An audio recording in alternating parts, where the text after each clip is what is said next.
For the families of political prisoners detained in Cuba, the latest news of talks between Havana and Washington has sparked something they have not felt in years: hope.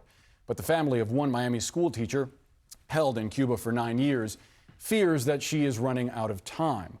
Alina Lopez fled Cuba as a child. She became a U.S. citizen, earned a doctorate, and devoted her career to teaching chronically ill children who can't attend school. She later married an old flame, a Cuban diplomat who Lopez's family says she later learned was a spy, one that manipulated her into traveling to the island to visit him after Cuban officials say she passed secret intelligence he had collected to the FBI. In January of 2017, Lopez flew to Havana and never came back. A military court tried her for espionage and sentenced her to 13 years.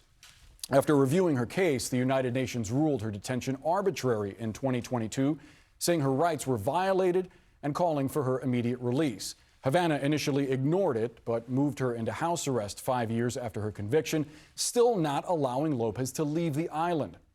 Then, in late 2023, after the FBI arrested another Cuban spy in Miami, Lopez's family says Cuba secretly took her back into custody to an undisclosed location, and to this day, her family says they still have no idea where she is being held. Her attorney in the U.S. tells me that she has 2 potentially serious health conditions that may require surgery, but given her situation and deteriorating conditions there, she is reluctant to undergo treatment on the island. A source at the State Department recently told me that the Trump administration has brought up her case with Cuban authorities, advocating for her release on humanitarian grounds. I also spoke with her son, Michael Peralta, about the effort to bring her home. Here is part of our conversation. Michael, thank you so much for joining us. I understand that you are rarely able to communicate directly with your mom, and it's almost exclusively via text message. So I wonder, what is the last that she shared with you about how she's doing and about her health? Thank you for asking, and thank you for having me, Boris. Last she shared with me is that things are difficult right now in Cuba.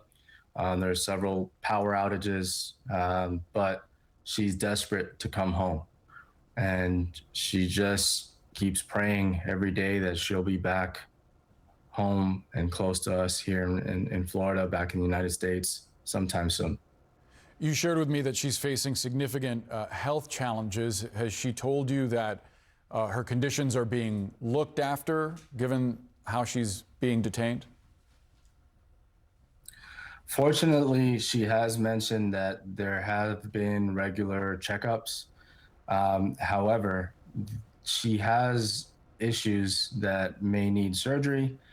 She's just hoping to hold out until she returns to the United States to have those surgeries. What has it meant for your family to not have her there?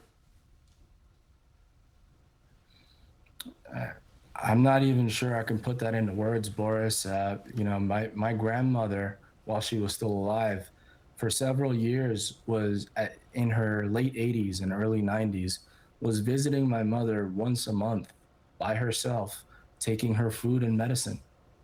I'm pretty sure that there was more rapid deterioration for her due to the stress and and how emotionally distraught she was. Same for my grandfather. It seems like he aged a lot faster than one would have expected, the way he carried himself and the way he lived his life. I personally moved from California, which is where I was living at the time, back to Florida to help care for my grandmother. At this point, there's just a lot of emotional and mental strain at this point on the entire family.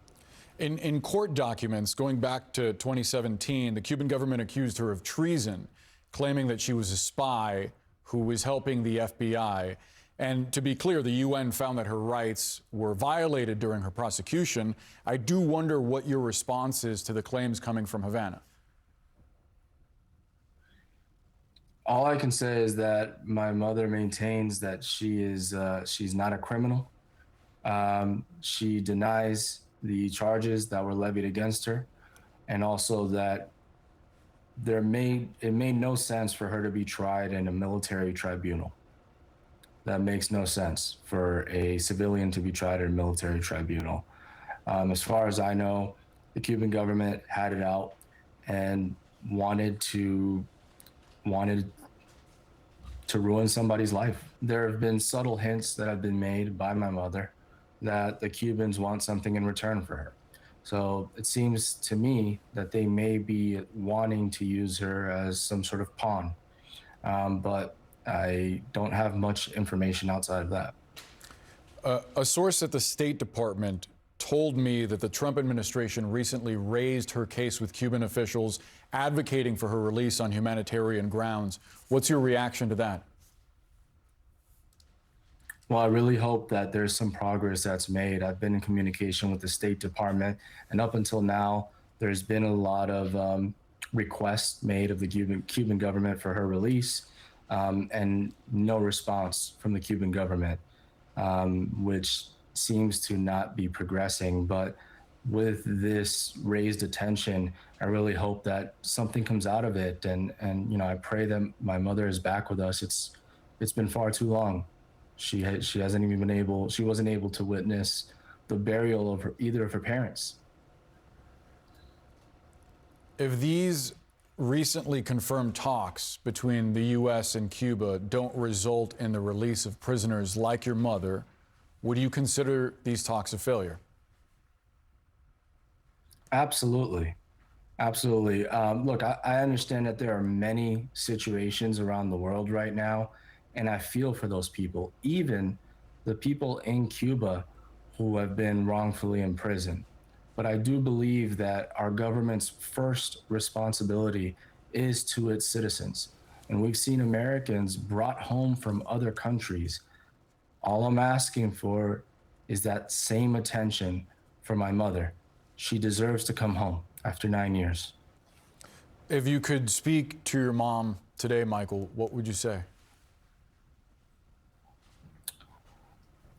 I love you. I miss you.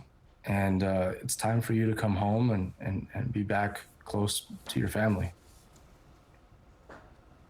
Michael Peralta, thank you so much for the time. We appreciate you coming on and sharing your mother Alina's story. Thank you.